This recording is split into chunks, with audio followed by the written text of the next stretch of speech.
Hello, lovely people. Welcome back. Welcome back. If you're watching with us for the first time, you are welcome. And our usual followers, you have been here before. Thank you for coming once again. And remember to tap on that bell, subscribe, sign in, and comment and give us your likes so that we can be able to reach more mothers. Today, we are talking about sleep training. It is your friend Joy Niwomjuni at the YouTube Triple Twins YouTube channel at TG. Yes, you are welcome. So are you a mother deprived of sleep and wondering, will my baby ever sleep throughout the night? Today's episode, we are going to see what are those things that we can do to train our children to be able to sleep, or even when they wake up in the night, they are able to go back independently without being forced. You know, we are in a fast-paced world where we are busy. Someone might ask, how did our mothers do it? They were fresh, they were not exhausted, maybe they were not so busy. In this time, day and age, where it is fast-paced, you're given a few months of maternity leave when you've given birth, you need to rush out, you're leaving the babies with the house helps or some relatives that are in to help. We need a support system, and we need to have these things so that we are refreshed, we are not tired, and we are able to deliver in our respective capacities. So what is sleep training? Sleep training is how we train our babies to be able to sleep independently or be able to go back to sleep when they wake up in the night. And it is not about neglecting a baby without holding comfort. Or withholding comfort so that you're able to attend to your own things. No, you know, when you train your baby to sleep, and you're going to find time to refresh, find time to relax, and also sleep enables our baby's brain to develop. You know, the growth hormones, they develop, that they work well when we are sleeping and rested. It also provides, it promotes healing, and you find the baby is healthy, the mother, you are healthy, you are not exhausted. And also sleep training, you know, when good sleep, it improves the mood and behavior. And you find the baby is not so cranky, irritable. It is a happy baby because it has rested, the brain is okay. And when someone sleeps well, that's why they even encourage adults have 7 to 8 hours of sleep so that you're able to be productive. So it also strengthens the baby's immunity because all these hormones are working well when the body is rested. And also it helps in learning and in memory. The growth of this child is, you find that they are catching up with their growth milestones very fast. And what does sleep training help on the mother? It is going to help you to not to be exhausted. It reduces the burnout. You know, all the time when the baby is there, you are going to get tired. And at times a crying baby, most of the time people might not want to be around it or to support it. So you find it is you, the mother, who is so engaged and involved. So when you have trained your little one to sleep, you're going to find time for yourself and you also sleep. I remember when I had given birth to my first twins, my guy was like, you know, whenever they sleep, make sure you also sleep. So and you find when you have two, one maybe has slept, then the other one has not. So you'd find balancing it would be hard. And you feel like even it is exhausting the people around you. But now what we see is that when we have trained them and they have learned a routine, and someone may be asking, even these tiny ones, 0 to 3 months, should I train? Are they ready? We are going to look at that. So mothers, when you have learned to train your baby to sleep, it is going to improve your mental health. You know, when the Bible says that I have a sound mind, God didn't give us a spirit of fear and what, but a spirit of self-control and a sound mind. For us to have a sound mind, health-wise, physically, and what, we need to have rest and not preoccupied or exhausted, so that when we sleep, we are also able to exhaust our sleep. You don't sleep walking because you didn't get enough sleep. Another thing, it lowers the stress levels. Mothers, you don't want to be stressed. Like you've always asked me. Me, I have one child, but I'm so stressed. My baby is not sleeping the whole night, and they start sleeping when it is morning, when I need to prepare for breakfast or prepare to go to work.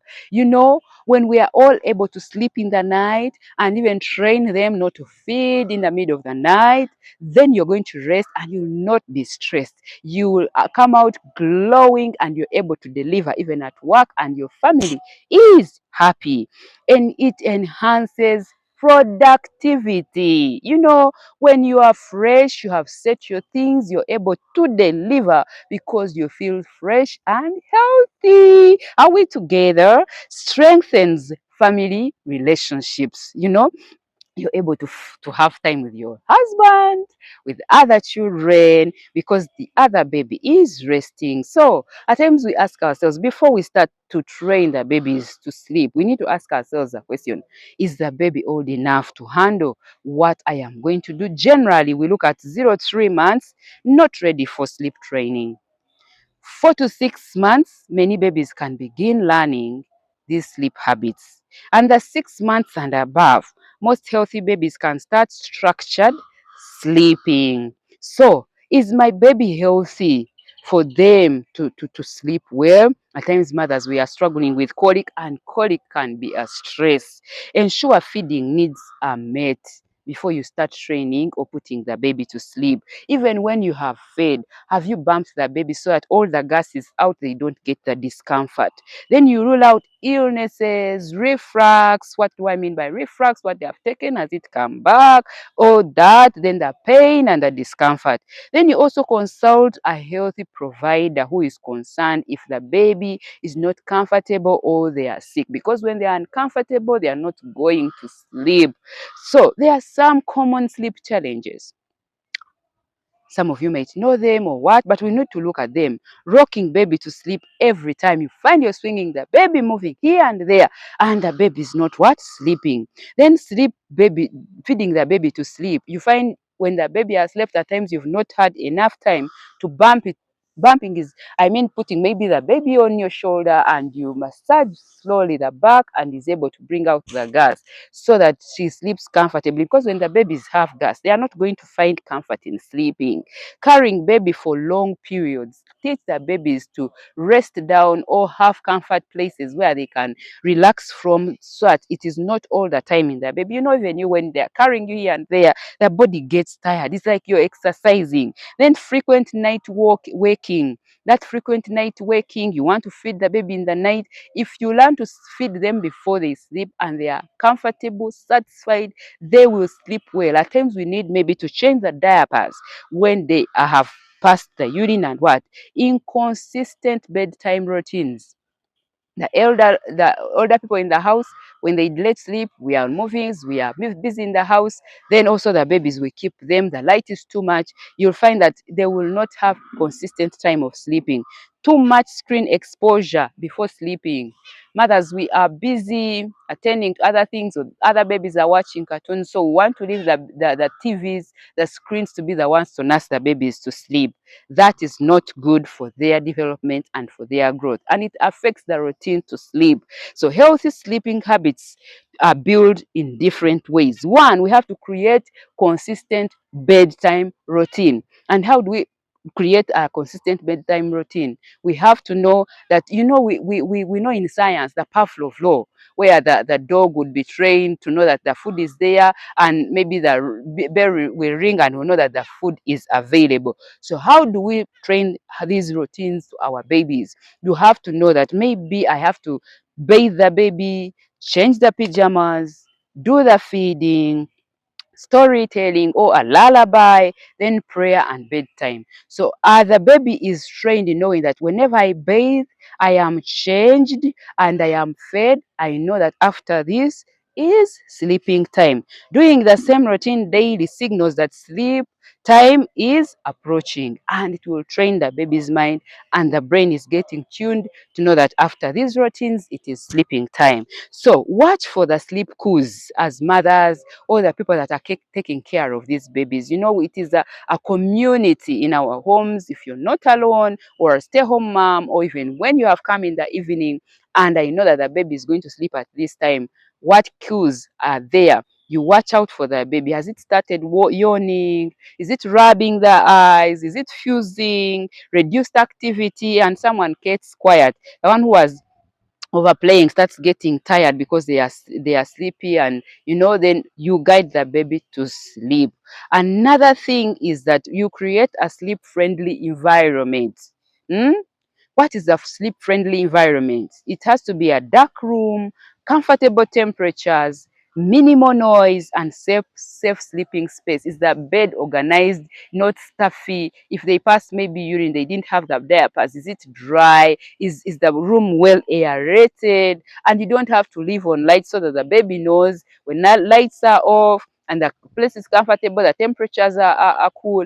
At times when we have these small babies, we want to overcover them. That's when you find they have heat rush. That heat rush shows you that this tiny human being is also sweating, is uncomfortable even when you're overcovering. So study the temperatures of the room and outside and know which is comfort. Don't overcover the baby because maybe they told you the coldness is going. I'm not discouraging us from overcovering the babies, but what are the temperatures that allow you either to cover, or can I put her in a lighter cloth or him in a lighter cloth, put a bed net and allow them to sleep because the temperatures are comfortable. And there you will even survive the baby having heat rush everywhere. Are we together? The fourth one is encourage day-night differentiation. How do we encourage day-night differentiation? During the day, open the curtains, play and interact with the baby. Make sure the lighting is clear. Then at night, we keep lights dim and minimize the stimulation. Those who want to play with their baby, let the playtime be during the day. Hmm? Are we together? That's when you know that during the day, this is what we do. At night, this is what we do. And I think there we move on clearly, and the baby is learning the routines, differentiating the day from the night. So, what are the different sleep training approaches? You might ask yourself. They are gentle methods because we are dealing with these tiny souls that we need, our beautiful, lovely babies. You might say, for you, maybe because you've gone through this, you're just telling us these things work because I told you I'm a mother of 3 sets of twins and 1 singleton. So it has been a process of learning and I come with experience. So the gentle method is sit beside the bed, offer reassurance to the baby, and gradually reduce the assistance so that they can know that when the time is right, they will go on their bed and make their beds attractive. Put things that are going to attract them to love to be in their beds. And you pick up, some of us, we leave this work to the house helps. You don't know even the baby's bed sheets are worn out. Mothers, let us get involved and we know how our babies sleep, their bedrooms, how they are up to smart and they are attractive. Then you also pick up put down methods. What are these? Comfort baby when upset. You comfort them. You speak to them. You show tender loving care. You pamper them. And there they are going to know that there's a loving person around me. Then you put the baby back down once calm and repeat consistently. Pick up, put down as a routine, as you nurse them, as you sing a lullaby for them, as you minister, as you speak to them. Then another one, gradually withdraw. Here you slowly reduce rocking the baby, turning, carrying or feeding to sleep. You get so that you have fed enough, but you don't feed all the time to sleep. Let there be some time of relaxation, of releasing the gas. So discussing these important points, it helps us in the methods as family values, and everyone who is around and the temperaments of their baby, they get to know this is how we are going to handle baby.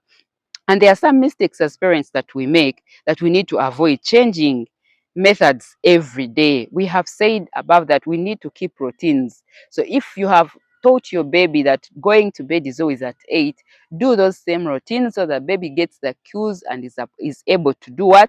To sleep. By the way, our successes are in our routines. We need to do this with our babies. Whatever the age, we have seen that from 6 months and above, they are able to adopt to a routine of sleep. Then start when the baby You don't start it when the baby is sick. The baby is uncomfortable. It needs attention, needs treatment, needs to be better. So those things you don't do them. There will be some changes. Then expecting immediate results. We have to be patient in this training. And at times also when we are feeding the baby, and you have to do the bumping before, then during the feeding, breastfeeding, or using the bottle, even also the positions in which we handle the baby also matter. Then also after feeding. And in little babies, it takes time. So you have really to be patient. And when you're feeding, you need time. Not busy when you're scrolling on the phone, watching the TV, sending so and so for this and the other. Mothers, we can multitask. But in feeding our babies, let us have time and give them. And also, I call upon the people in our homes. Let's support these mothers. When the mother has just given birth and is in the process, please let the support be enough. At times why we get these mental stress and postnatal psychosis, is because when you give birth, people forget you. Everyone is asking, how is baby? How is baby? No one ever asks, how is the mother? Us as mothers, we also need attention. Everyone was giving you attention. I used to enjoy those times when I'm pregnant. Maybe I go in the bank, I don't line up. Thank God these days the banks have put in chairs. You get it? Everyone would be around to help when you're pregnant. But just pop the baby out. Now it will be, how is the baby? How is the little one? How is the little princess? How is the little king? People learn to ask mothers. They also need attention, and it helps in their healing and coping up and calming up. So we avoid these mistakes, expecting immediate results, comparing the babies. The babies, children are so different. You can even have the twins, but they are also very different. You know, we need also to avoid inconsistently changing of caregivers. How do we do that? At times it is hard, especially when the babies are so tiny. I don't know whether anyone has gone through this like me. You find when the babies are so tiny, it is at times so challenging to have a consistent house help. Kudos to those who have had them for 7 to 8 years and more. But sometimes the house helps are changing. At times they are challenged with the tiny babies. But we are encouraged to see how we can cope with the people around so that we get the support and the child gets used to one person. So a special note to the mothers. I love mothers. I have gone through this, and I know that with encouragement and knowing the right resources, we can get there in this fast-paced world. So special note to the mothers. Sleep training is not about a perfect mother. A rested mother is better able to care for the child, make sound decisions, make her healthy, and enjoy motherhood. Motherhood is enjoyable. Self-care is not selfish, my dear friends. And I would like to ask yourself, how many hours are you currently sleeping each night? You as an individual, what is your biggest sleep challenge with your baby? Hmm? Have you tried any sleep training method? What worked or what didn't work? We would love to see those things in our comment sections, so that we can be able to know what to help out and where we are going and how others are doing it. So as I close, healthy sleeping is a gift for both the mother and the baby. And one thing we should take out, it is not perfection. It is what you are. And mothers, know that you can make it. Psalms 127 verse 2 says, he grants to sleep to those he loves. You can do it. God will give you sleep. Otherwise, remember to to subscribe, to like and comment. Share your views, and we shall be glad to hear from you. Thank you very much. That was what I had for today. Bye.